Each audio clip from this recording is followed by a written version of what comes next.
आज मैं कुछ गल्लां थोड़े नाल शेयर कर रही ने भी कदे मां प्यो नूं भी टाइम दिया करो। आज मैं ये गल्लां शेयर करनियां ने थोड़े नाल भी सारे अपने फोनां ते लगे रहंदे ने, सारे फोनां च बिजी हुंदे ने। कोई व्हाट्सएप ते बिजी हुंदा, कोई यूट्यूब ते बिजी हुंदा, कोई फेसबुक ते बिजी हुंदा। फिर तुसीं तां बिजी हुंदे हो, पर अपनी कदे मैं एक गल नोट करी है भी कदे तुसीं अपनी मां कनी देखा करो।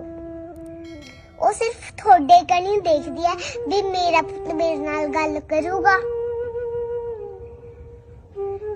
प्यो नूं देख लो, वो भी थोड़े कनी देख भी मेरा पुत्त मेरे नाल गल करूगा। तुसीं सारे कदे अलग-अलग अपने कमरिਆਂ ਚ पै जाने हो, कदे अपने मां प्यो नूं टाइम दिंदे हो अपने नाल गल करन। सारे अपने फोनां ते बिजी हुंदे हो, शाम नूं तां आपां इकट्ठे हुंदे हो। कदे ये भी सोच लिया करो भी मां प्यो ने केड़ा रोज अपने नाल होना, पूरी जिंदगी तो वो अपने नाल नहीं ना रहू। थोड़ा जा सोचा करो अपने मां बाप लई, चाहे आधा घंटा ही ठीक है, आधा घंटा तो बैठ जा करो अपने मां प्यो कोले, आधा घंटा ता गल कर लिया करो। तुसी फोन ते ही देखी जाने रहने हो, तुसी फोन ही देखदे हो। तुसी जेड़ा प्यार तुहानू मां प्यो तो मिलदा हो तुहानू फोन तो तां नहीं मिलदा। तुहानू रोटी पानी जे है ना, तुहानू रोटी पानी फोन तां नहीं दिंदा। सारा कुछ अपने लिए मां प्यो करदे ने।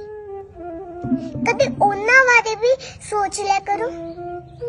ओ थके हुंदे ने, मां अपने लिए चाह बनाउंदी है, रोटी बनाउंदी है, खाना बनाउंदी है। प्यो अपने लिए बाहरे काम करदा है।